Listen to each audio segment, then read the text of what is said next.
Fellow fabricators, stone shop owners from across the fruited plain and beyond, this is the Fab Lab Podcast, and I am your host, Aaron Crowley. So glad to be tuning in with you for another episode as we talk about pricing with my good friend, Ed Young from fabricatorscoach.com. Now, pricing is obviously important right now because everybody's costs are up, so everybody's raising their prices. Question is, are you? Fellow fabricator, this is an incredibly important topic. If your costs are going up and your prices don't reflect that, it means your profit is being eroded. It may be completely erased. But inflation isn't the only reason or justification to raise prices. You've got to have pricing within your business that reflects the great value that you provide your customer. You got to understand, in many cases, the market will bear and is willing to pay more for the value that you currently offer your customer. So you got to raise your prices. You got to be prepared. You got to have a strategy. You got to understand how important it is. And in this conversation, we discuss a whole bunch of angles on this pricing conversation and on this pricing topic. I know you're going to enjoy it. Here's my interview with Ed Young. Hey, Ed, welcome back to the Fab Lab Podcast. Hey, Aaron, thanks for having me back. It's been a while. I thought maybe I'd kind of worn out my welcome after last year. I didn't know. No, it's funny. You and I have been chatting here for about the last 20 minutes, and it just dawned on me as I was welcoming you on officially that you're the only guest I've had on twice. And actually, you've been on, this would really be the fourth time. The two interviews we did, part one, part two, and then you guest hosted that episode, and then you're back. So this is kind of historic milestone territory here, having you back again. And I am really excited about our conversation today. Well, I appreciate that very much. Honored to be the only one that's been here twice. I'm not sure if that's a junkyard dog scenario or what, but I appreciate it. Thank you. Now, well, looking at the stats from your last episode, the one you guest hosted on, the hamburger analogy, the statistics on that were overwhelmingly positive, far better than any I'm just being completely honest here, way exceeding my best podcast as a host. So anyway, wow. Congratulations on that. Thank you. Yeah, sacred cows make the best hamburger. I got people today that still talk about that. Yeah, it's strange. Yeah. It is very, very popular and very well received. So anyway, congratulations on that. Well, thank you. I appreciate that. I didn't know that. Yeah. Well, hey, let's get talking about this conversation on pricing. You had sent out an email and had written an article on just the topic of pricing. And boy, when I saw that, I was like, oh, we gotta, maybe Ed would come back and talk about that, because I think from my perspective, it's such an important topic. And so, yeah, maybe let's just get right into that. Maybe for those who haven't seen the article, haven't read the article, or saw the email that you'd sent out, give us just a brief overview of what you were putting out there in that article and how it relates to pricing in this era that we live in right now. Certainly, be glad to. The article title is How Much Work Can My Shop Handle?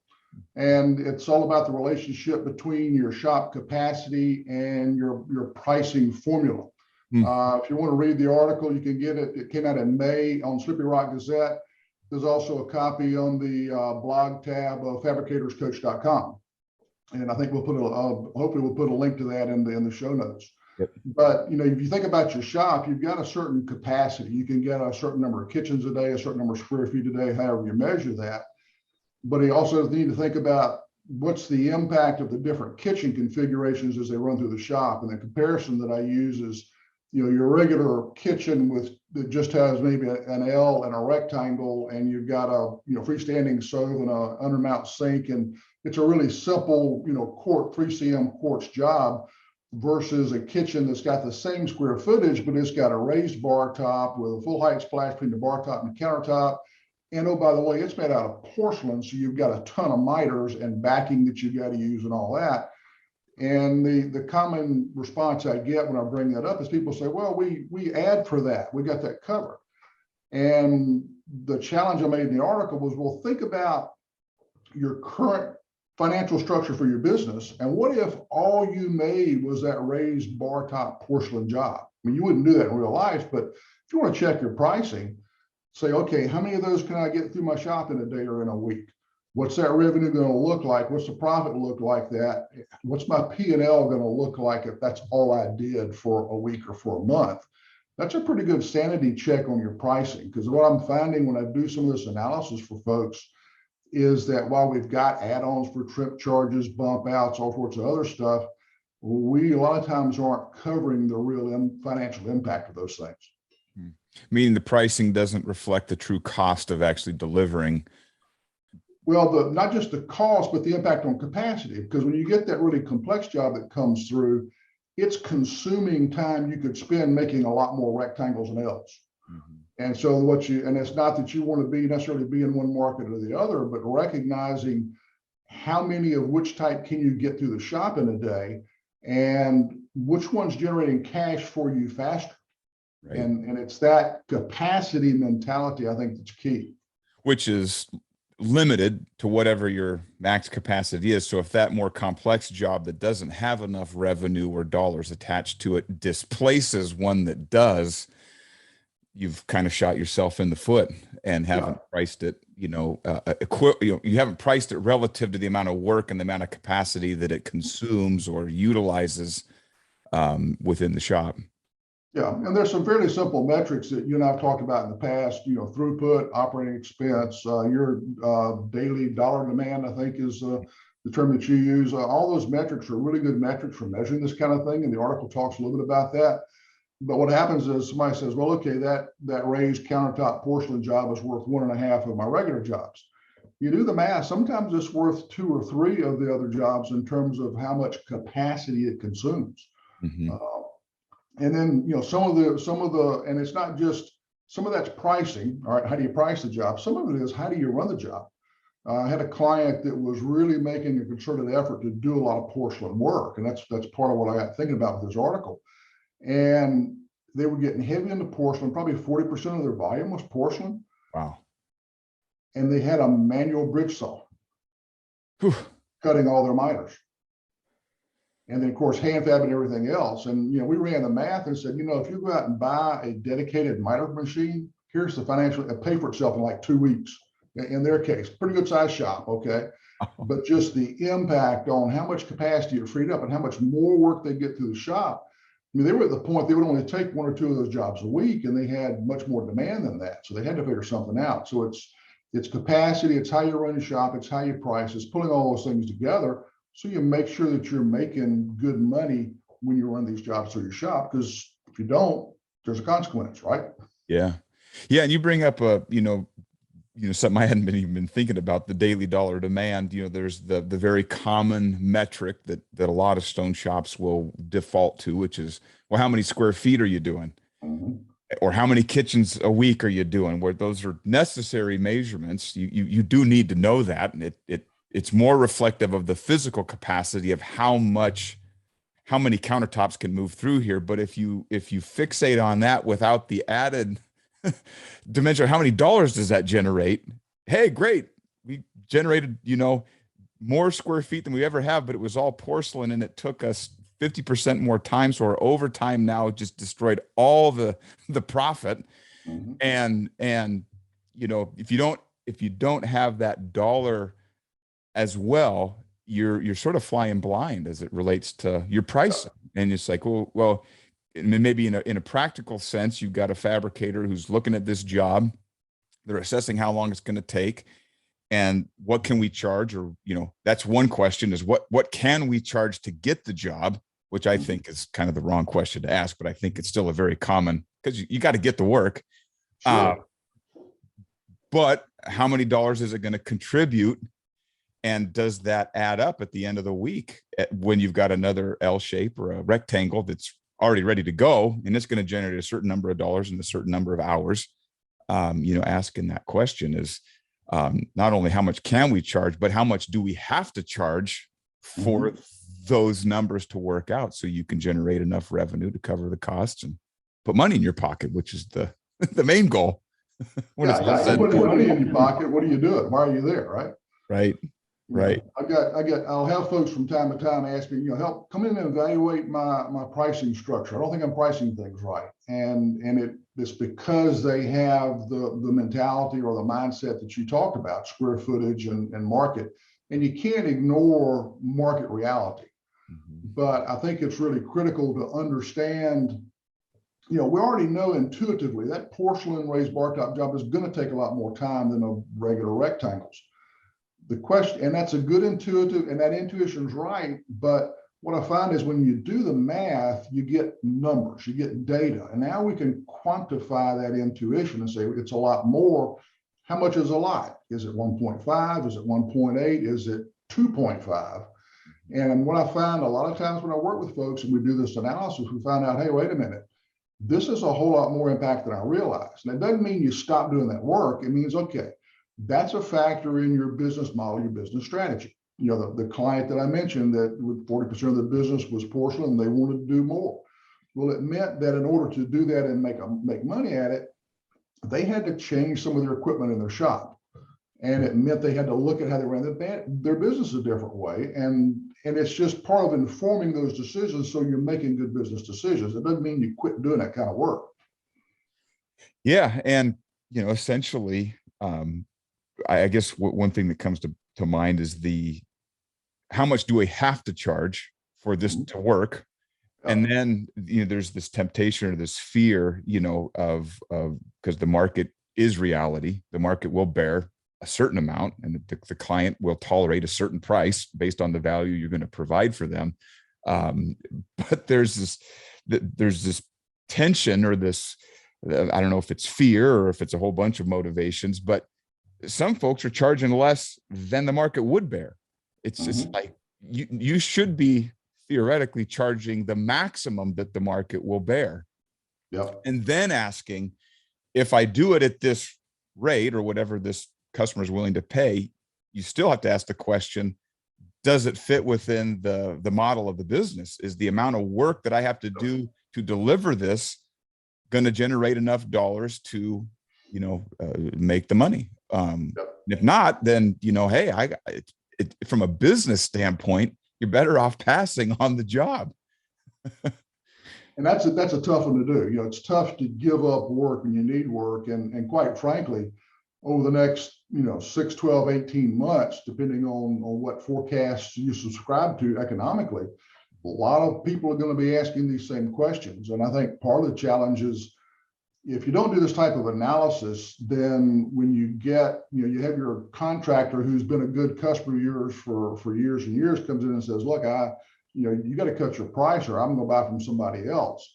What do? Well, if you don't have the data, it's really tough to have that discussion. And making that decision has got to be done within the context of the business strategy and the business condition. And that's where, your early episodes where you talk about daily dollar demand and how you calculate that and how you use that, I think are really, really helpful because, they're more than helpful. They're essential in my mind, because if you don't understand that and you don't have a good sense of, all right, what are you selling out there? If you're just doing product at a price, you're just selling countertops like every other Joe that's selling countertops, yeah, you're going to be subject to a lot of price pressure. But if you spent the time to do the marketing, we were talking a little bit about no list before we started recording. If you've take the time to do the marketing and put together the marketing message for what problems are you solving for your customers? Yeah, all countertop shops solve the same problems for the same types of customers, but how do you do that better or differently than somebody else? Then how do you get that message out there? You use the term value. Now you're looking at value proposition, not so much a price point. And that's a big key to dealing with what's going to be coming at us over the next year and a half. Yeah. Well, and that's the value side of it. I think there is, number one, understanding what, or maybe understanding that there are things that the customer values and is willing to pay for. And yet there seems to be such a fixation on, or a fear, or it's like the market will bear more than what people are charging. Yep. If you demonstrate to the client, hey, here's the value and here's what differentiates my approach or my company or my finished product from the norm, there's money on the table to be made, and you don't have to do any more countertops. You just, in some cases, it's providing more value. In other cases, it's simply explaining the value that's there. Mm-hmm. It doesn't require, any additional work. It doesn't require any additional innovation. It just simply requires you to communicate with the client, because the vast majority, and I'm going to start getting wound up about this after my 23 years of selling countertops and with 100 competitors in Portland, I was always anxious that someone was going to figure out what we were doing and copy us. And I marveled at the unsophisticated nature of my competition. And when it came to selling, it's just like, don't you people know, if you simply explain to these people what you do, even if it wasn't any better or different, if you simply explain it, you could probably increase your price by 10 to 15% and change nothing in your business. But so how would you do that? Let's give folks maybe some examples. What are some things how did you explain things differently that helped you achieve that? Well, first thing we would do is qualify. We tried to screen, because there seemed to be, you can kind of segregate the market. There were people that were looking for the best price as a commodity, and then there were other people that were looking for value. I mean, and it was didn't take a lot of work up front to discover that. And so we had what we called a qualifying script that all of our office staff was required to use. Just a few simple questions. How'd you hear about us? Was very telling. Mm-hmm. Tell me about your project. We would inquire a little bit more, if they were putting their house on the market to sell because the realtor told them they had to. Well, they're not going to live in the house. If they were putting countertops into their dream home for the first time in their lives, how many times have you bought countertops? Was another one of the questions. Right. And if it was never before, and this was for their home, we could begin to derive, and then we would be working towards our sort of the real question. Well, what do you hope? And we literally, this was in the script. It was like questions 7 and 8. Number 7, what are you hoping to pay for your countertop project? And that would tell us, well, and one of the other things that would be very telling is if the first question out of their mouth was, what's your square foot price? We're like, okay, well, we had an answer for that. We don't do square foot pricing. Yeah. Then we'd say, well, what are you hoping to pay for your kitchen project? And if they said $2,500, we would then proceed to, basically question/statement 8. Well, what we found is a typical countertop, and this is literally scripted. I've said this, taught our staff 10,000 times. Typical kitchens, $7,000 to $11,000 when you include all of the work to remove and disassemble and dispose of and reconnect. And then in our script, literally in parentheses, it said pause. When we would tell them the range, they were not allowed to talk until the customer had replied. And sometimes people went like, oh, that's like twice what I was hoping to spend. Fantastic.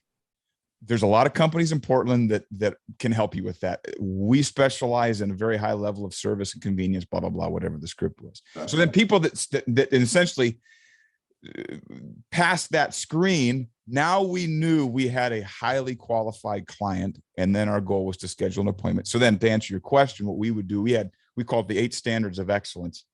I don't know if I've ever even done a podcast on this. Maybe I have, maybe I haven't.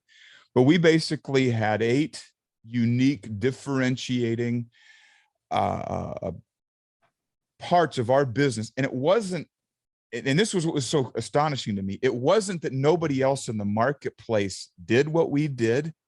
It was that nobody else ever communicated it. And so we would simply work through these 8 standards of excellence. And because so many people were buying countertops for the first time, no one had ever taken the time to educate them.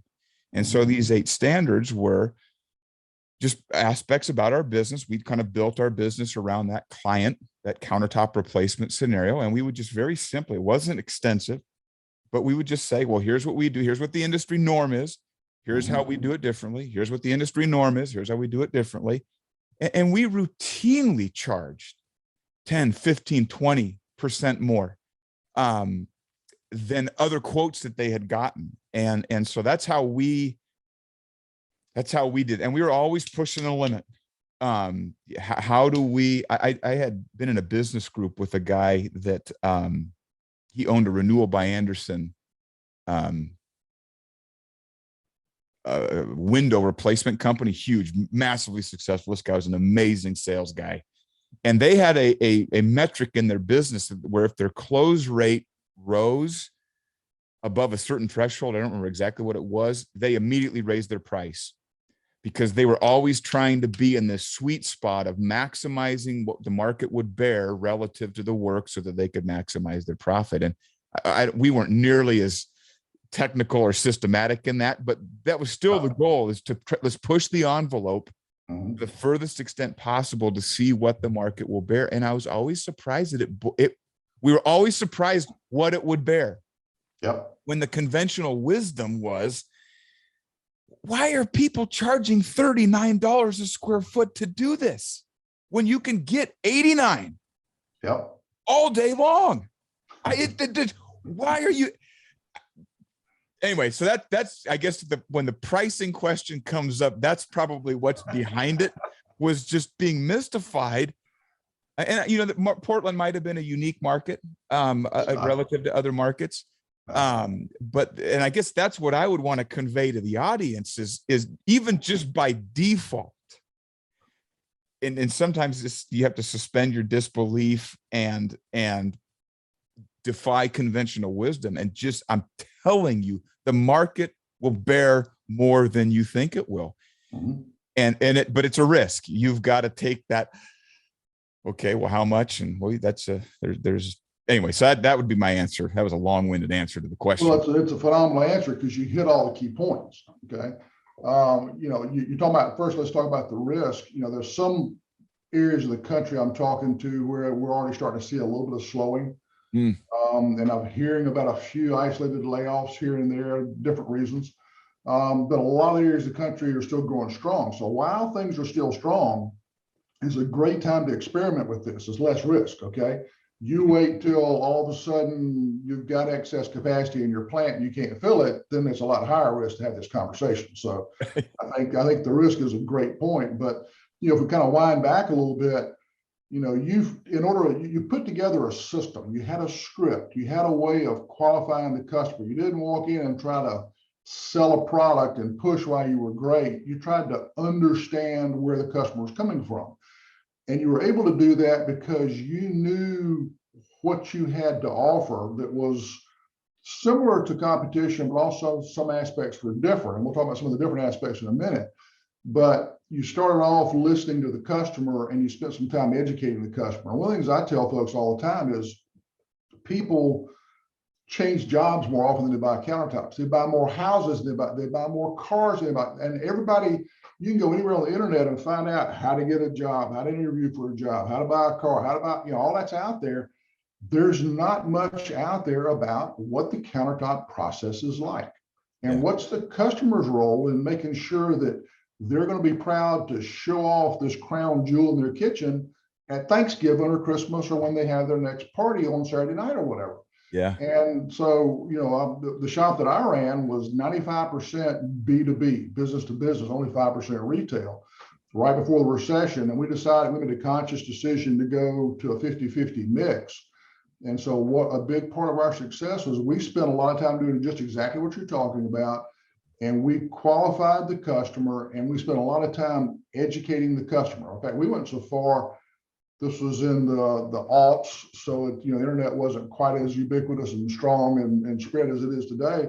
So we were using hard copy, just brochures with key metrics, key steps in the process, some graphics, that kind of stuff, make it easier to read. But we made sure folks understood what their role was and making sure that they were going to be happy when it was done, because we educated them. And I think the qualifying the customer and then educating them on the process, I think, are two really big keys that do it, that a lot of people just don't even think about these days. Yeah. Well, and this probably could take us down a whole nother rabbit trail rabbit hole related to pricing, and I will do my best to not go down there. But what you said, I think, is really key, and this is from a strategic standpoint and understanding something that the competition doesn't understand. A lot of people, at least at the retail level, are buying countertops for the first time. So you've got this dynamic. I don't think most fabricators appreciate the opportunity in that. Number one, to educate and stand apart simply by educating what the process is. It doesn't even have to be a great process. If you simply communicate what the process is, it's going to be noticeably different for the client experience. But on the other side, you've got this similar dynamic. A client who's buying for the first time has no idea what to expect. And I believe over 23 years of selling countertops to retail homeowners makes a lot of assumptions that aren't true because they've never been through it. And they assume, and I used to use this analogy all the time, well, you've got HVAC, you got plumbing, you got electrical. Let's just take some of these trades that are governed by apprenticeships, union sort of guidelines, training that's necessary, certifications. You can't do this work without the training and that certification. So there are safeguards that sort of create a uniformed outcome for the customer. And it's a safeguard to them. Stone industry is like the absolute opposite end of the spectrum. Great point. And we used to call it the Wild West. And so, Mrs. Jones, if you've never bought countertops before, you have no idea how varied the outcome could be. You think because everybody's buying that slab of whatever from the same supplier, we're all quoting the same slab from the same supplier, and they're making this assumption that because it's the same slab from the same supplier, that the experience getting the countertop and the finished products also going to be the same. Nothing could be further from the truth. And so a fabricator that understands that position that the client's in is hungry for education and is I don't want to say ripe for taking advantage of, but the message of just simply explaining your own process is going to be unusually impactful to that client because most of the other fabricators they're talking to are not telling them anything. And we used to hear that, and this was where I guess kind of pivoting back on what I said, I was always anxious. Someone else is going to figure out what we're doing. Why is nobody else doing what we're doing?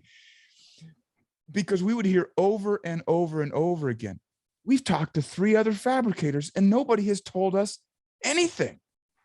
We would, right up until the day I sold the company last summer, we were still hearing that frequently. And I think it speaks to this message or this topic that we're at. There's such a huge opportunity for fabricators to convey what it is that they do and then charge accordingly. You don't have to do any more work. Your process doesn't have to change.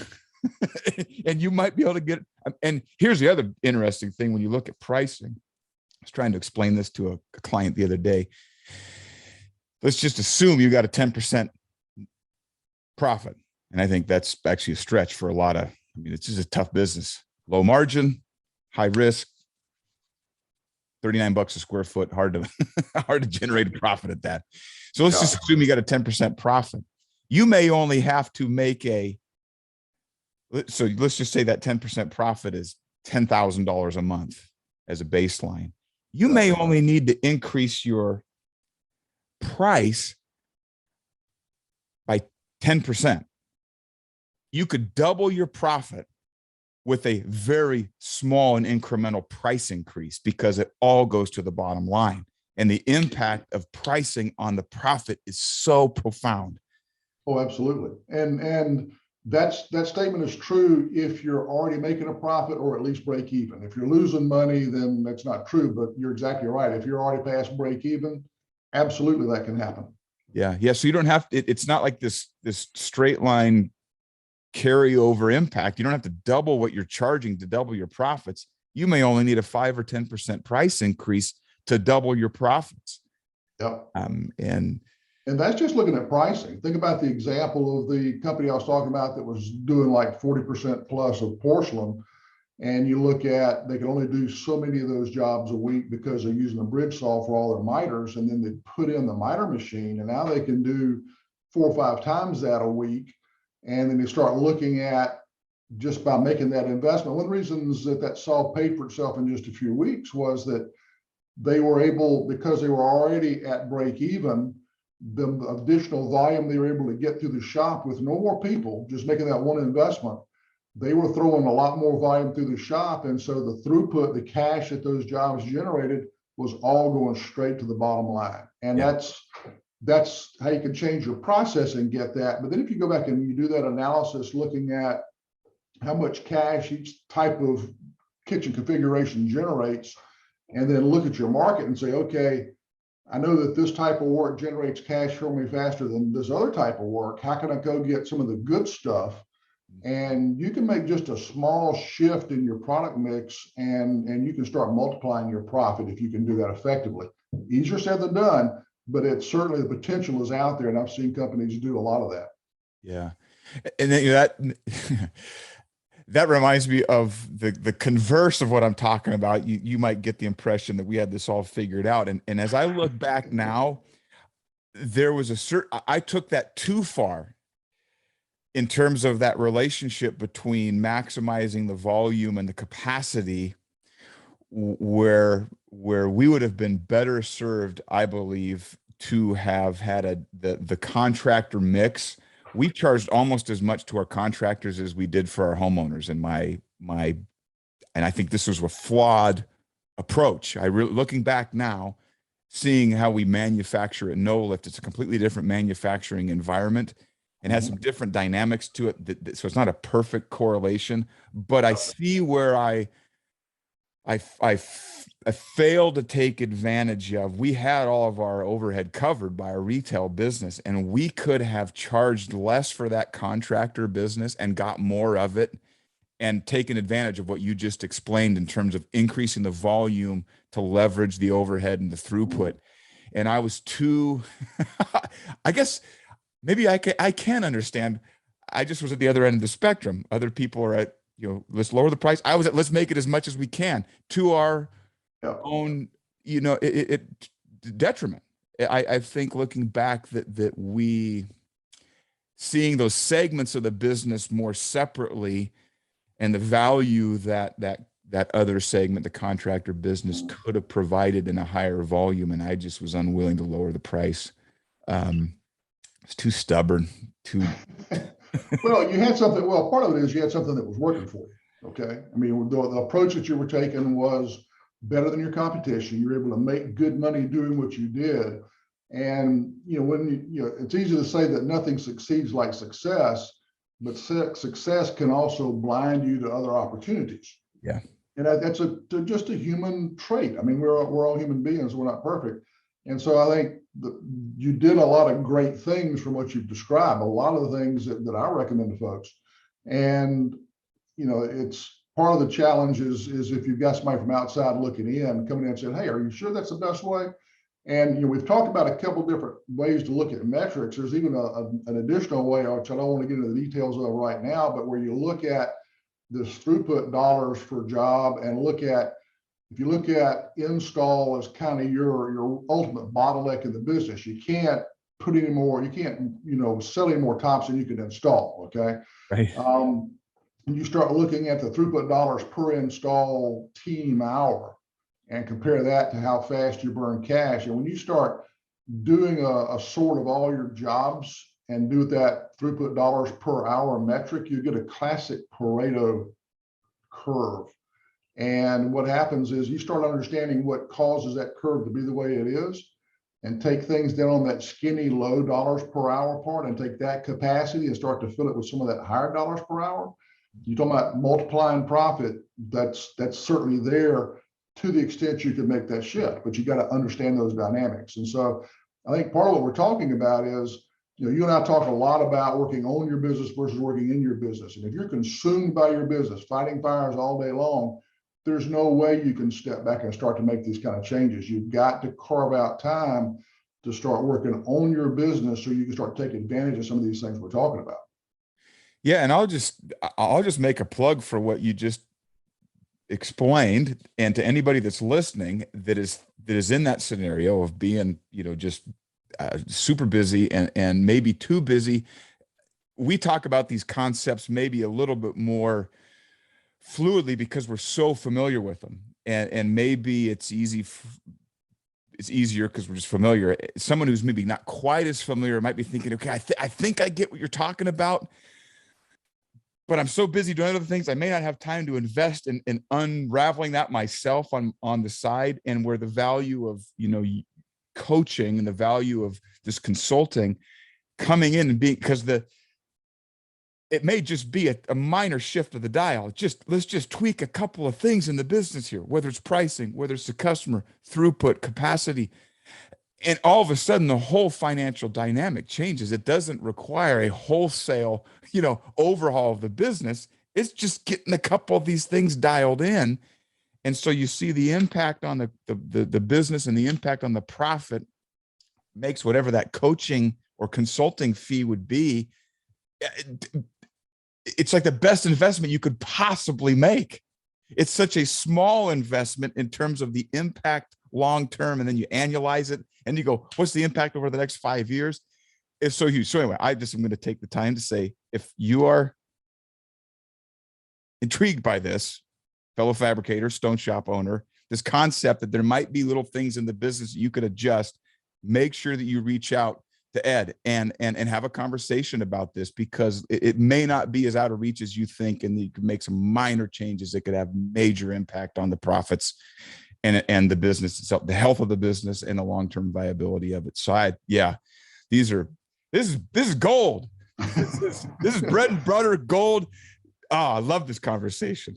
What else? To have Aaron Crowley get on the podcast and tell folks to call me is mind-blowing, okay? Because the reality is, you can call Aaron, and we're not here to sell coaching and consulting, okay? The point is there are a lot of resources out there to help fabricators. There's a lot of great member groups where you get a lot of peer-to-peer learning. You can do one-on-one with folks like Aaron and me. And the key is, pick somebody you're comfortable working with and who talks about things in a way that it makes sense to you, and go talk to them. Any of us who do this kind of work, we're happy to have a conversation with you. Spend an hour and a half with you and just kind of understand what you're dealing with, make some recommendations, and for no obligation. And then if you want to go further, fine. If you don't and you got enough, that's great too. We're all here to help. The key is, obviously, Aaron, you've owned a shop for a couple of dozen years. I ran a shop for a few years. I've owned my own business in another industry. And I think one thing that's really common about both of us, one of the things we have in common is we really want to help people in this industry. It's got a lot of challenges, it's got a lot of demands, but there's a lot of upside if you can start to just carve out an hour a day to look at things a little differently in your business. Find somebody you relate to, give them a call, talk to them, see if it works for you. That's 100% agreed. It's a tough way to make a living. And if you'd like to make it a little bit easier, there's a lot of help out there, and there's a lot of opportunity to make adjustments to the business that will do that makes the job, work less and make more. I mean, who wouldn't want to do that? Well, absolutely. Just like the title of your book, right? Work less, make more. Nice plug there. I like how you slipped that one in. Go ahead. I was going to say, the thing I keep thinking about is, okay, the next 12 to 24 months is going to be a challenge for a lot of us. A lot of us lived through the Great Recession, and we have an idea what's coming. But there's some folks that maybe weren't running and owning a business back then, and they're not really prepared for what's coming up. And I would challenge you to all think about things that we're talking about here and other sources of information you get from Slippery Rock and users groups and Facebook groups and that sort of thing, and take advantage of that and get ready. And also would encourage you, and I think you kind of heard this from some of the things Aaron said, is that you're going to get a lot of pressure sooner or later to start reducing your prices, with inflation and with the economy and all that. And hopefully what we're doing is giving you some tips and techniques to where you can resist that a while. I also want to share, one of the things, I live in kind of a rural area in South Carolina, and I'm a farm boy. My dad grew up on a farm during the Depression, so I like homemade sausage and stuff like that. And I got a local guy I go buy my sausage from. And I went to see Rick last year and was buying some sausage, and he said, man, he said, I don't know what to do. He said, price of my stuff's going up like crazy. Price of hogs is going up. I don't know if I can stay in business. I said, Rick, please raise your prices. He looked at me like I had lost my cotton picking mind. And he said, what are you talking about? I said, Rick, if you don't raise your prices, you go out of business. I can't buy your sausage. My dad owned a meat packing plant for a while and made sausage. I used to work in that plant, my first manufacturing job I ever had. And I said, your sausage is my 87-year-old dad's favorite sausage in the whole world. You go out of business, I can't take him something he really likes. Please raise your prices. And, if you're providing value for customers, you're making customers happy. The same thing's true for everybody here. Yeah. And that's such a great message that, we, I think, underestimate how much the customer values what it is that we do. And I think there's the fear of losing it if we raise our price. But you had mentioned sort of a first, at least the note that I took here, kind of step one. Right now, we're in an inflationary market where people just assume the price is going up. Sure. So this time right now is the time to begin to dip your toe in this risky water of price increases. There's never going to be a better time to justify. I mean, not that you need to justify it. If your costs are up, your price has got to reflect that. But what would be a next step? So number one, getting this in, this is a good time to start raising your price, testing the market. What will the market bear? Lower risk right now because there's a lot of work and people expect price increases. So that's number one. What would be another step, sort of a secondary step then to how to put those price increases, how to evaluate them, how to approach that? Well, a couple of thoughts. One is to do the evaluation that I talked about, where you look at your basic rectangle, quartz, 3cm quartz type kitchen that's really simple.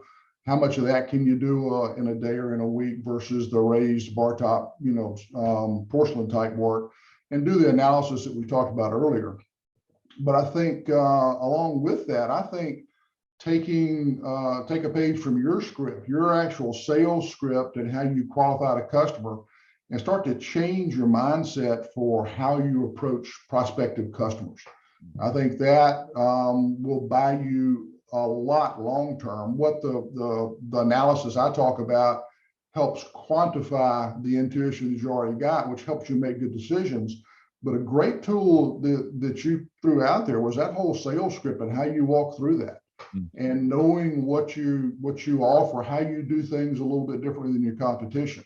One thing I can tell you is that if you start playing the low price game, what that is a race to the bottom.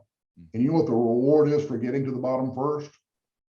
You're probably the first one out of business. There's always somebody out there who can do it cheaper than you. The classic example in a lot of construction industries, a couple of guys with a pickup truck working out of a rental unit with no overhead and paying cash to their employees and not doing W-2s and stuff. Right. And it's nothing, that's a totally different business model than having a showroom and equipment, employees and all that. You can never compete with that. So don't try it. Play to your strengths, do some basic fundamental analysis, doesn't take you long, and then learn how to sell differently. I think those are just if I were to pick 2 or 3 key things, that's what I would recommend. Yeah, the aha moment for me was I guess it was a seminar put on by a guy named Tim Ryan. I think his name was Tim Ryan. He was called the Wizard of Ads, and he was like an advertising consultant. And he did the voiceovers for some very successful companies up here in the Northwest on the radio. I always thought it was the owner of the company. It turned out it was this guy. Yeah. And he came to Portland and did this seminar on basically advertising and sales. And I'll never forget this. He said that data suggests, and it is fascinating, that something happens in small business, and the customer interaction, that you've got about 50% of the market, the customer base, is what he called transactional or price driven. And the way he described it is like those people, if they realize they could have saved 1 penny with an alternative, they'll literally lose sleep that night just over the fact that they could have got it for cheaper. It's about 50% of the market. He said the other 50% of the market is relational, meaning they value a whole bunch of other things, not value in terms of like the best value, meaning the best price, but the value that they get by doing business with a company that far more components than the price. Price might be 4 or 5 on their list of priorities. I mean, it's not important, but it is not the most important thing. So he said data suggests it's about 50-50. But he said the price driven customer is overrepresented because they price shop. They'll go visit 5 people and ask them, what's your best price? Where the relational buyer, if he can find one referral from a person he trusts for a provider that he didn't have time to shop. I don't got time to go get 5 quotes. I got time to get one. My wife wants it. I got to get back to business. You can take care of this. Please handle it. I don't really care what it costs. I just want it done. Yeah. Unfortunately, most business, this is what this guy, I don't think it was Tim Ryan. Anyway, he was called the Wizard of Ads. Maybe you Google that if you find this guy. Anyway, he said most business owners, unfortunately, position their business because they perceive the entire market to be the transactional price-driven customer, when that's only half the market. Meanwhile, they are ignoring the other half of the market that would be happy to pay, in some cases, significantly more than the transactional buyer for the value that they're looking for. And that you kind of have to just go on. I mean, you just kind of got to trust that that's the case and position your business accordingly, or begin to dabble in that. And that's where that qualifying comes in, is trying to parse and segregate. Okay, the price, the transactional people, we can't serve them. We got to get them out of. We don't have time to deal with them. Let's try and narrow the focus on the relational buyer who values value and is willing to pay us more. Well, and if you think about it, for all of that total population of customers, whether they're the price sensitive price shopper or not, the one question that's in the back of the price shopper's mind is in the front of the other non-price shopper's mind, and that's, when I get done with this, am I really going to be happy with how my kitchen looks? And what your script does, what you're qualifying the customer does, you're educating the customer does, helps them feel comfortable that you know what you're doing, you're legitimate, and you're going to do what it takes to help make sure that as a homeowner, you're going to be happy when all is said and done. It may cost you a little bit more, but it'll be worth it. Yep. And that peace of mind, I guess, is how I describe that. And I think you are 1,000% spot on in terms of what dominates at the end of the day. They're taking a risk. They're going to pay somebody for something they don't understand, and they're hoping that the outcome is unlike maybe other contracting experiences that they've had. And for a lot of people, they've been negative. They hired this guy and he was a flake and it didn't get done right. They didn't get a time or whatever. And so there's this sort of defensive to be able to communicate that to that client and resolve some of that unsettled, unknown fear about what the outcome is going to be and whether or not they're going to be happy or not. That's like people. I mean, why do people buy insurance? Well, it's to safeguard against the unknown. And I guess a higher price then would be another way of looking at that certainty, or at least the higher likelihood that they're going to be happy at the end of the job. And think about the price shopper. Let's say a price shopper assumes, because of past interactions with other construction type trades, they've had unsatisfactory results. Therefore, they want the best price because they know the probability of success is low, or maybe it's 50-50. And so you may be able to take a price shopper and convert them into your customer if you handle the interaction the way that you described Crowley's Granite did. Yeah. You're right. Some people aren't necessarily. Yeah, that's exactly right. That's exactly right. So it kind of goes to, okay, so why are they a price shopper? Well, some people are wired that way. They're just who they are. But there's a lot of people that are price shoppers because they're trying to minimize risk. Yep. Help them minimize risk. Don't make it based on price. Make it based on what you do best. I never thought about that. I'm going to be unhappy no matter how this goes. I might as well pay the lowest price. I mean, it's, when you think about it. Yeah, that actually makes a lot of sense. That does. And so many people have had bad experiences with 2 guys in the pickup truck type contractors that It's not gone well, and the client, they're at a disadvantage. There's no recourse for them in a practical sense. There's very little they can do to recover from one of those bad experiences. You just take it in the shorts and go, well, that's. And we're not saying that every company that's got two guys in a pickup truck do bad work, but it's a different business model, and you can't. A company with a showroom and a shop and equipment can't compete with that. Okay. Right.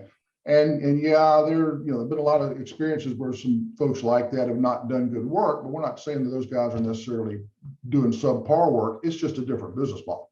Yep. And because you've got a shop and you've got experience, I mean, you've got equipment and you've got employees and all the rest of it, you've got to play to that strength and what that does for you. And that's what we're talking about, is how to leverage that in your favor. Yep. Yeah. And most businesses that are defined by those metrics you just used, the showroom, the legitimate shop, the equipment, paying, unemployment and workers' comp and all the legit taxes for the payroll, all those things. Most likely there are things that you're doing in your business, if you're that company, that are unique and worth explaining to the client to a satisfactory degree that they would be willing to pay you more for that. You may think you're no different, but you most likely, if you stopped long enough to assess, what are we proud about? What is it that we sort of pride ourselves in? What do we maybe intuitively or subconsciously know that we just do well? Man, a little bit of time thinking through that and saying, hey, have we done a good enough job explaining that to the client? Or could we do a better job explaining that to the client? Now, again, coming back to our topic, with the ultimate goal of raising your price to reflect the value. Because if you're doing, here's another way to look at this. If your cost structure is like that, where you just got all those expenses and that overhead, it's just math. You cannot afford to compete with a guy that doesn't have that cost. Exactly. Yeah. On the other hand, you have got to be able to, I just lost my train of thought. That was a great, extremely, but you gotta be able to help folks understand the value that you provide them, and it goes back to part of it's managing the risk of being totally upset with no matter what you spent, because every day you go in to make coffee or cook breakfast or whatever, you're going to look at the results of that transaction, Yep. Well, if that thought returns, it'll probably come back to me tomorrow night or something. But anyway, yeah, you've got to align yourself in such a way with the client to maximize it. Doggone it, that was a really good thought. We were talking about that inherent value. Oh, okay. In the same way that you need to cover the math and the costs with your pricing, you also need to be charging for that value that you are providing the client. You got to do it. And if you can convey it, you can justify the price. If you can explain that, and you're worth, fellow fabricator, stone shop owner, you are worthy of charging for what you do. Amen. It is okay to charge more than you're currently charging. It is okay. And I would suggest that you follow, Ed's advice that now is the time to start raising your prices, just as a matter of course. What's an appropriate, what would you say is a if you're going to take some sort of an incremental approach to this, just saying across the board, okay, well, let's start. We got to start somewhere. Where should somebody start in terms of that price raising metric or percentage? Or the folks that I've worked with, I've actually done some of the analysis that we've talked about, some of the mathematical analysis, and then looked at specific types of materials that have gone up more than others, and looked at the ones that are having the biggest impact on they're sucking up, consuming more of that capacity, and therefore not turning back enough cash to justify it. And so we've been strategic based on the analysis. If you're not going to do the analysis, you got to do something. Then I'd start off with, I do probably the boiling the frog approach. Start off with about 5% now, then a couple of months, do another 5%, and then start getting it to track with what your material costs are going up and your consumable supplies are going up and your labor, and just gradually do those and say, hey, look, our silestone went up, our cedar stone went up, our granite went up, and just keep doing that is what I would do to get started. But the key is you've got to do that. And we've talked about the whole sales and marketing side of things and the pricing structure. We've not talked at all about the operational side. And I know we don't have time to get into that, but there are some things operationally, not just in how you make the tops, the whole miter machine thing we talked about, but other things like, you had a really good short template to install lead time, and there are lots of other things that we can talk about that you're probably doing, you take for granted. It's different than some of your competition that you can then go out and leverage in your business as well. Yeah, for sure. Well, one of the other thought that just occurred to me as we were talking, you got to manage risk, and if you raise prices too much and your sales volume drops, now you're not utilizing your capacity and that cost that you've got, and you're worse off than when you started. So there's a point you could take this too far. But maybe another thought is, and this has to do with pricing on just sort of another aspect of it, is the upgrades and the add-ons and the what we used to call upselling is what, the customer came in for a kitchen, however, whatever the material was, whatever the shape was, whatever the complexity was, that was what their primary goal was, not knowing that, hey, we could do a couple of bathrooms for you. We could do a waterfall panel on this. We could offer you something I learned from Jeffrey Gran and Steve, Precision Countertops. This chip minimizer, they were like, oh man, you guys got to add this chip minimizer. It's $250 a pop. You'd be shocked at how many customers will opt to to go from an eased edge on the undermount sink to equivalent of a 5/8 radius. I swear we didn't do anything other than we put one in the showroom and then just gave people the option. We didn't even try and sell it. It's like, hey, what's a chip minimizer? Well, when you're banging pots around, one of the biggest service calls we get is chips on the undermount sink from people slamming their pots around. For $250, we can put a chip minimizer on there, which is a radius on top of the sink. And I bet we were doing $3,000 or $4,000 a month right out of the gate, simply by that 25, that would be, I bet we were doing 10 to 15 of those a month. So whatever the math is on that, $250, maybe $2,000 to $3,000 a month, instantaneously went to the bottom line. We didn't have to sell another job. We didn't have to go to another job site to template. We didn't have to run another project or have slabs delivered. $2,000 or $3,000, just like that. Absolutely. So being just, that's another place where you can, with less risk, you can play with your pricing with these upgrades and just see, hey, if you're not getting the vanity anyway, you got nothing to lose. Well, hey, we can do that vanity for another $850. If you're charging $500, maybe charge $750. If you're charging, $500 for the backsplash, raise it to $1,000. Just see what, see, you could play with those options and upgrades where there's a lower risk of losing the job. You just maybe won't get the option. There's a lot of opportunity there to generate more dollars, the throughput, without increasing the actual workload. I wouldn't say at all, but it's pretty insignificant compared to the revenue that it contributes to the bottom line. Yeah, I agree. There's a program I've heard about, I hadn't looked at, I think it's called Hot Sauce or something like that. It's a structured way of doing that kind of thing. And I think it's got spiffs for the salespeople and that kind of stuff. But yeah, just upgrades and add-ons will certainly add to the profit of a job, no question. Yep. And that's, in fact, that's Jeffrey Gran's, one of his many businesses, that Hot Sauce program, where he's pretty compelling, where some of these companies that are in really low margin, high volume, it's like they're doing the countertop and the profits made on the upsells. You cannot rely on that low margin, super competitive work to generate the net income, and the net is made on what you can add on to that job, and it's pretty compelling. So there's some good strategies out there, and I think the bottom line is listen to what we've talked about, go out and look at others, talk to people, because over the next couple of years you're going to need some of them.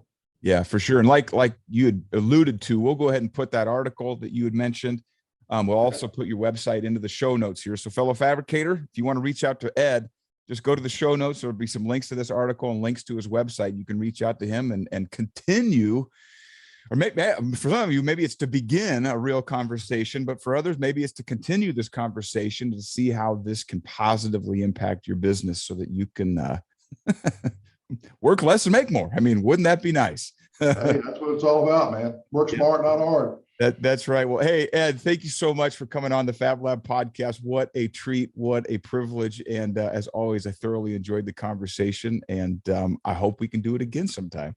Man, I look forward to it. It's been all my pleasure, and I certainly appreciate the opportunity to come back. I'm glad I didn't wear out my welcome last time.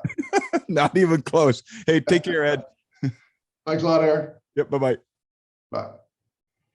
Well, fellow fabricators, stone shop owners, I hope that you took a lot away from that interview. I hope that you are now thinking, understanding, and beginning to strategize how you might reapproach this topic and this conversation of pricing within your own business. What are you going to do?